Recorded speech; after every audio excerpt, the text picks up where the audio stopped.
Estamos estudiando el Catecismo de la Iglesia Católica, su primera parte, la profesión de la fe, segunda sesión, la profesión de la fe cristiana, capítulo tercero, creo en el Espíritu Santo, artículo 9, creo en la Santa Iglesia Católica. Estamos en el párrafo 1, la Iglesia en el designio de Dios, y en el tercer apartado, el Catecismo dedica 7 números a profundizar el tema que tiene como título El misterio de la Iglesia. El día de hoy vamos a estudiar los números 774 al 776 con el tema La Iglesia, Sacramento Universal de Salvación. Número 774 del Catecismo de la Iglesia Católica dice: la palabra griega mysterion ha sido traducida en latín por dos términos, mysterium y sacramentum.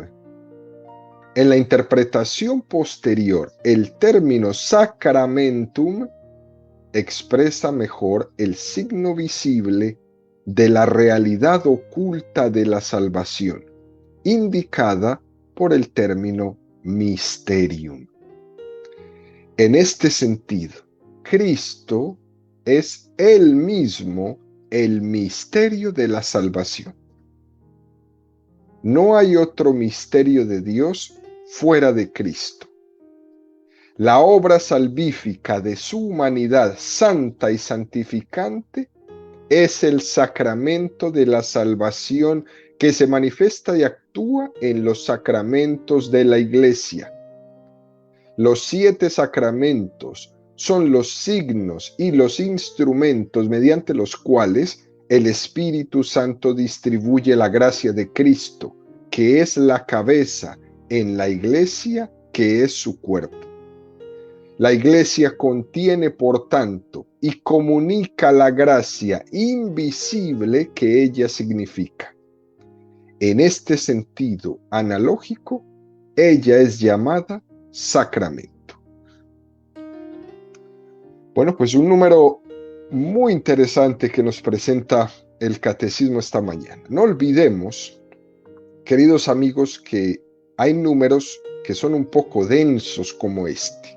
Estamos estudiando el Catecismo Mayor de la Iglesia Católica, escrito pues prácticamente para los obispos, para los presbíteros, para los encargados de organizar los catecismos de cada uno de los países o de las zonas, para que tomen de este catecismo mayor y puedan traducir de una manera mucho más pedagógica la fe, para que sea más comprensible a las personas de la parte del mundo, de la zona, del idioma o de lo que se quiera educar y enfatizar en el catecismo. Por lo tanto, este catecismo presenta los términos tal cual son. Y hay aquí, en este número, una afirmación que es muy importante. La Iglesia es sacramento universal de salvación. Esta palabra sacramento, para usarse en la Iglesia, fue una novedad del Concilio Vaticano II. Hemos mencionado el Concilio Vaticano II casi en todos los números de este catecismo, ¿no? Y hasta entonces la Iglesia no había usado en su magisterio este término aplicado a la Iglesia. Sacramento es un signo visible de una gracia que es invisible. Y este signo visible también es instrumento. Por una parte, significa algo y además es un instrumento eficaz. Por ejemplo, el agua del bautismo es un sacramento porque es un signo visible que simboliza la pureza del alma por la limpieza del pecado original, la nueva vida de hijos de Dios. Pero el agua no solo es un signo, sino que también es un instrumento. Dios, a través de esa agua, nos santifica, nos purifica, nos da vida nueva de hijos de Dios. De igual manera que el agua en el sacramento del bautismo, así es la iglesia. Es un signo visible de una presencia invisible de Dios entre nosotros. Pero además es un instrumento a través del cual Dios nos santifica. Eso es la iglesia. Como hemos dicho, esto pues es una de las grandes afirmaciones que tuvo el Concilio Vaticano II y que también a lo largo de la historia después del concilio ha tenido pues muchas personas que no lo han entendido, ¿no? Fue esa sacramentalidad de la iglesia. Es decir, la iglesia tiene conciencia de la vocación que Dios ha dado, que Dios le ha dado, de ser un signo visible de Dios para salvar al mundo. Y la iglesia adquiere esta conciencia. Está llamada a ser un instrumento de Dios para toda la humanidad. Todos están llamados a la iglesia porque todos están llamados a Dios. Eso es una de las cosas más hermosas que podemos ir concluyendo de esta afirmación, sacramento universal de salvación. ¿Por qué? Porque, queridos amigos, la iglesia no es un club. No es para algunas personas que tienen esa afabilidad o que creen lo mismo o que tienen la misma sensibilidad, ¿no? La iglesia es un instrumento de Dios para todas las gentes, todos. Y esto no supone el que digamos que tenemos una conciencia arrogante o que nos sentimos privilegiados o los mejores, no. Es una conciencia de ser instrumentos de Cristo. Es muy importante recalcar esto, porque ha existido siempre la tentación de reducir a la iglesia, y se reduce, fíjense, a dos dimensiones. Algunos reducen primero la iglesia cuando hablan de ella como si fuera solamente una mera institución humana. Esa es la primera manera de reducir la iglesia, como algo visible, negando cualquier tipo de cosa invisible o sobrenatural. Es una mera institución humana. Hoy día se confunde incluso en algunos lugares la iglesia como una ONG que hace obras benéficas en muchas partes y en muchos ambientes y en muchas instancias. Y se reduce la iglesia a una organización que hace caridad. Pero la segunda parte, la segunda dimensión, que también donde también se reduce a la iglesia, es los que hablan de la iglesia únicamente como una comunidad de fe, pero negando cualquier aspecto visible de la iglesia. Negando el aspecto de la iglesia como una institución humana, como si la iglesia católica fuera solamente una comunión en el amor, pero sin jerarquía, sin institución, sin participación, sin injerencia en el mundo, en la vida social, en la política, en la ciencia, sin nada. Reducen la iglesia solamente a un mero espiritualismo, rechazando la institución. Y es bien curioso que estas dos tentaciones de reducir a la iglesia se dan al mismo tiempo. Parece ser que grupos de personas no pueden entender estas dos realidades que se den al mismo tiempo. Una iglesia muy espiritual, pero una iglesia al mismo tiempo muy estructurada, muy metida en el mundo, muy metida en la vida social, muy capaz de afrontar y de servir como instrumento de paz, como instrumento de diálogo, como instrumento de diplomacia, y no lo pueden concebir. No se puede concebir. En la historia de la iglesia ha existido estas dos tentaciones siempre. Fíjense que en la Edad Media, por allá más o menos por el siglo XIII, XII, XIII, surgieron en el seno de la iglesia movimientos antieclesiásticos que querían una iglesia pobre y santa, que no querían una iglesia que tuviera una institución, menos que tuviera una jerarquía, que solo querían la fuerza del Espíritu Santo sin la autoridad y la mediación de la iglesia. Fíjense, el lema que usaban era más Cristo y menos iglesia. Ese era el lema que se usaba en la Edad Media con estos grupos espiritualistas que, no quisiera usar una palabra muy fuerte, pero despreciaban, ¿no?, la institución, despreciaban la autoridad del Papa, de los obispos. Bueno, más Cristo y menos iglesia. Una herejía tremenda. Decían que la iglesia eran todos unos predestinados a la salvación y que los pecadores no pertenecían a la iglesia. Aunque estaban en la iglesia, no son la iglesia.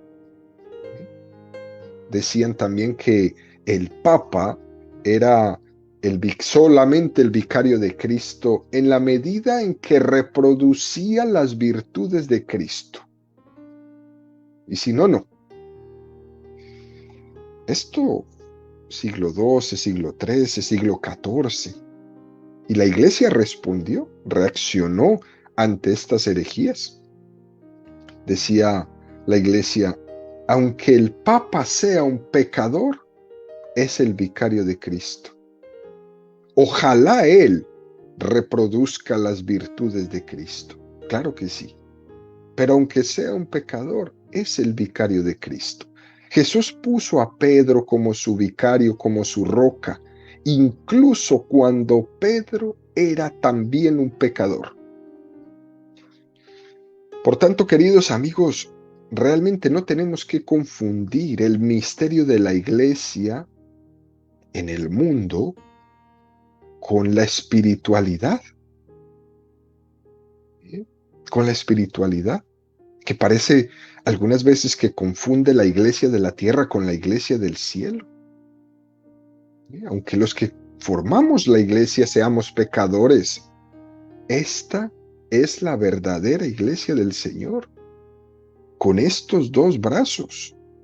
Una iglesia muy, muy espiritual, muy convertida al Señor, muy en el seguimiento, pero también muy humana, muy metida en las cuestiones y en los asuntos que a los hombres les atañe y que a los hombres les preocupa.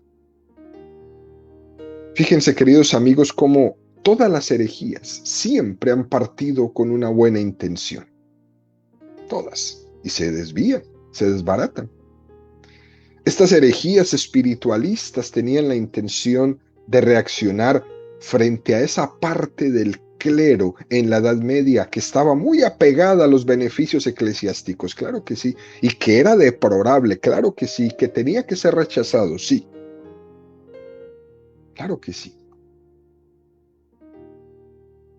Pero el contexto en el cual nacen no se podía generalizar, ni tampoco era ocasión para destrozar y tirar al suelo toda la jerarquía de la iglesia. El contexto histórico donde surgen estas herejías, nosotros hoy día ya lo podemos entender.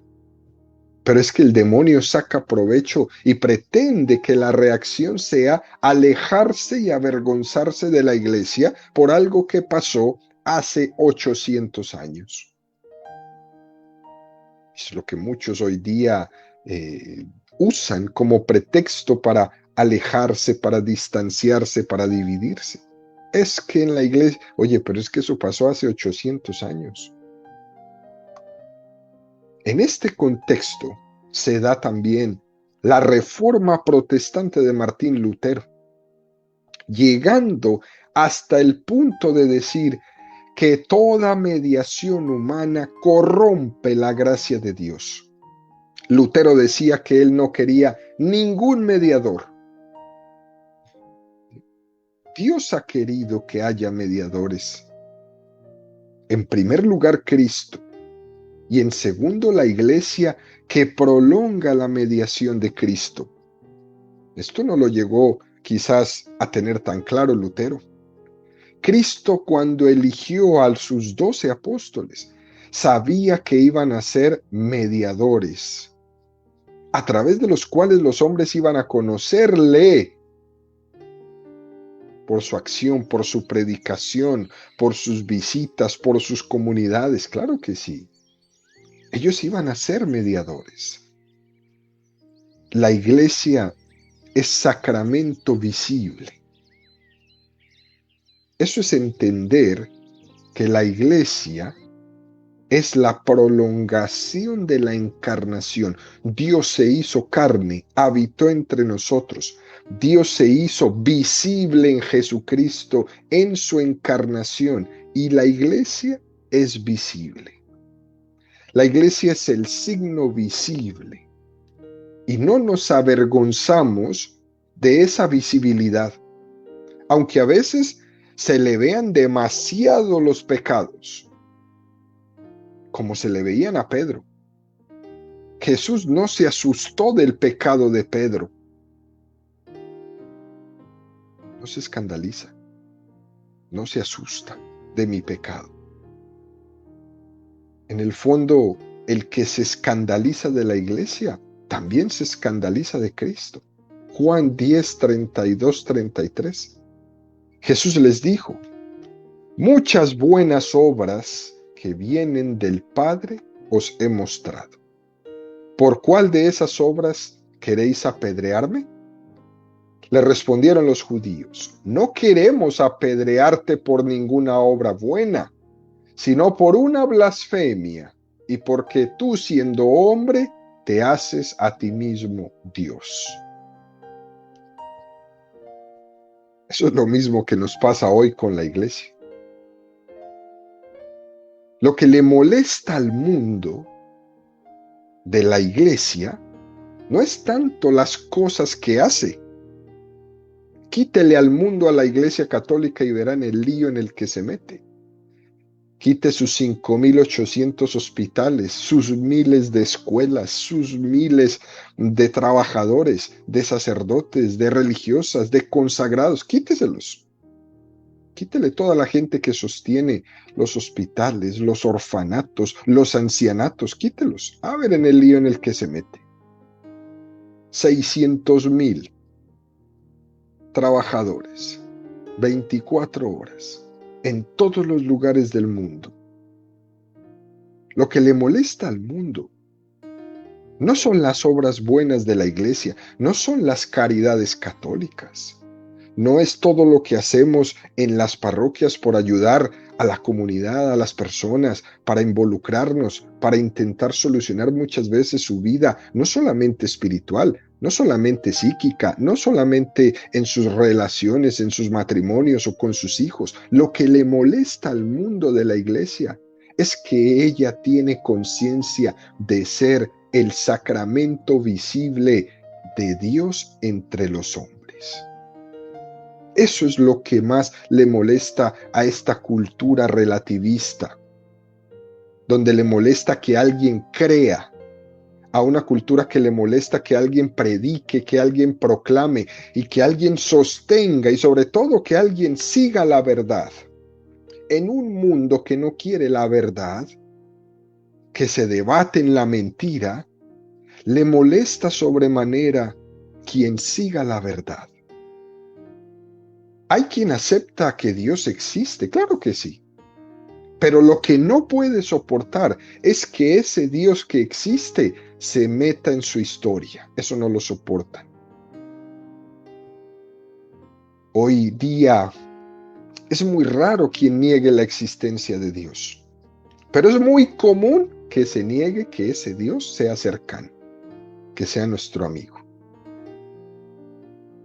Y odiamos y rechazamos cualquier cosa que me llame la atención y que me recuerde cuál es la voluntad de ese Dios. Odiamos y rechazamos cualquier cosa que nos recuerde dónde está la frontera entre el bien y el mal. Hay quien cree en la existencia de Dios, sí, pero que exista lejos, que nadie me recuerde cuál es su voluntad. Igual que en los tiempos de Jesucristo, molestaba la cercanía de Dios entre los hombres. También hoy. El hombre, aunque cree en Dios, prefiere que sea un ser lejano, que le permita hacer lo que le dé la gana y que no se meta con él. Pero es tan miedoso el hombre que ya ni siquiera se atreve a negar su existencia. Dios existe, pero que exista lejos. Y con eso, el hombre moderno se lava las manos en su relación con Dios y es una cosa terrible. Por eso se escandalizan cuando se escucha esta expresión del Concilio Vaticano II, la Iglesia, sacramento universal de salvación. Les molesta un signo que viva junto a mí. Es curioso que a veces escuchamos en casa preguntando, ¿dónde está Dios? Especialmente cuando ocurre alguna desgracia, se le murió la mamá. ¿Dónde está Dios que yo he amado tanto o que me han dicho que Dios me ama? ¿Por qué dejó morir a mi mamá? ¿Por qué dejó morir a mi papá? ¿Por qué dejó morir a mi hijo? Y sin embargo, por otra parte, nos molesta que esté tan cerca. Cuando nos recuerda su voluntad, cuando nos recuerda lo que Él quiere de nosotros, nos molesta. Cuando nos está dictando en nuestra conciencia la frontera entre el bien y el mal, nos molesta. Pero cuando hay una desgracia, preguntamos en dónde está. Es una paradoja tremenda en la que vivimos nosotros. Y ante esto hay que decir que la iglesia es sacramento, porque la misma estructura del ser del hombre es sacramental. Todo pensamiento, todo afecto humano necesita algún signo visible, la mediación del cuerpo. Si alguien en su corazón ama, necesita una sonrisa, necesita un beso, necesita un regalo. El hombre mismo necesita de signos visibles. No somos un espíritu puro. Tenemos un cuerpo con el que tenemos que expresarnos.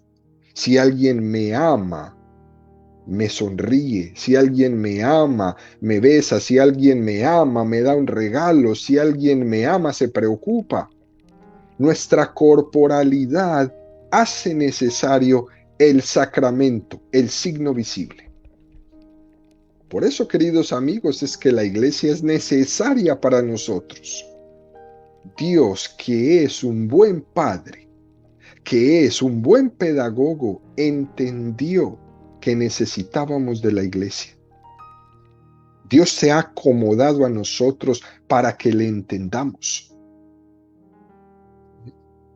Algunas veces nosotros nos quejamos de que Dios es un misterio y luego se manifiesta en un rostro humano y decimos, ¿cómo puede ser esto? No podemos, queridos amigos, quejarnos de una cosa y de su contraria. Cristo es sacramento del Padre y la iglesia es sacramento del Hijo. Esto es precioso. Y es verdad que no aplicamos esta mediación en la misma medida a Cristo y a la iglesia, porque Cristo es mediador como cabeza y como fuente, mientras que la iglesia ofrece un misterio de esa mediación de Cristo. Es decir, que nuestra mediación es más humilde, Es verdad que los que formamos la iglesia tenemos pecados y puede ser que oscurezcamos esa mediación, pero somos sacramento de Cristo. Prolongamos y participamos de ese ser de Cristo. Y esto es muy, pero muy bonito y al mismo tiempo nos tiene que llevar a darnos cuenta de que este camino es el camino correcto, de que en este camino no tenemos pierde, no tenemos pierde. Por último, en este número, sería muy importante recordar, queridos amigos, que cuando decimos Iglesia Sacramento de Cristo, no estamos diciendo que haya 8 sacramentos, ¿ok? Eso es muy importante, que quede clarísimo entre todos. Son 7 sacramentos de la Iglesia. Esos son los 7 sacramentos. Pero cuando hablamos de la Iglesia Sacramento Universal de Salvación, no estamos diciendo que existen 8 sacramentos. En resumen, cuando se quejaba Lutero y todos sus amigos y seguidores de que no querían mediadores, queriendo tener un contacto directo con Dios, curiosamente, cuando Lutero quiere suprimir la mediación de la iglesia de los apóstoles, queriendo ir a la fuente de la palabra de Dios sin que nadie la ensucie al transmitirla, curiosamente Lutero somete la palabra al arbitrio de cada uno, de cada hombre en particular, y viene a ser el propio relativismo, la propia subjetividad, lo que hace de mediador entre Dios y yo. Y ese es el gran problema del mundo protestante. La consecuencia de esto que hizo Lutero fue inevitable.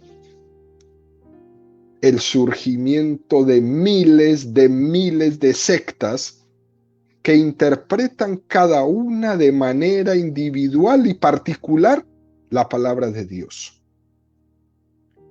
según su relativismo, según su subjetividad, según sus intereses.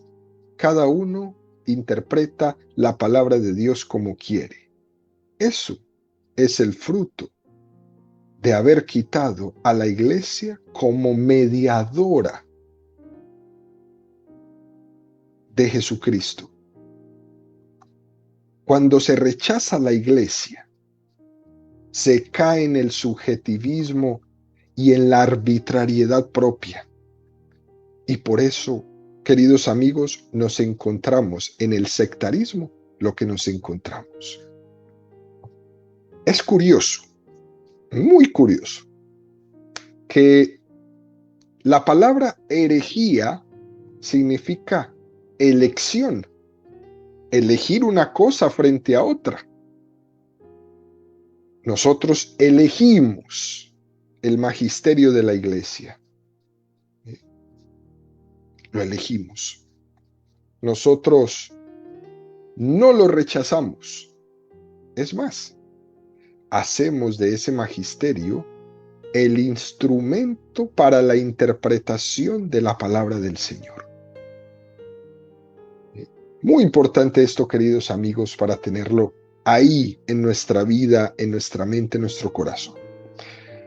Número 775. Dice el catecismo: la iglesia es en Cristo como un sacramento, signo e instrumento de la unión íntima con Dios y de la unidad de todo el género humano. Ser el sacramento de la unión íntima de los hombres con Dios es el primer fin de la iglesia. Como la comunión de los hombres radica en la unión con Dios, la iglesia es también el sacramento de la unidad del género humano.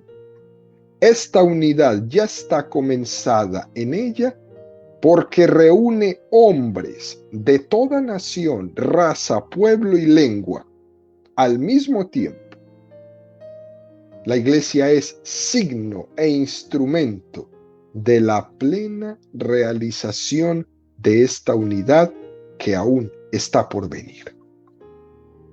¿Qué número más hermoso que nos presenta el catecismo? La iglesia, signo de unidad de Dios con la humanidad y signo de unidad entre nosotros. Parece que la iglesia se presenta como un antídoto de aquello que hace el pecado. El pecado, por definición, es dispersión, desintegración, divorcio, pecado, Babel.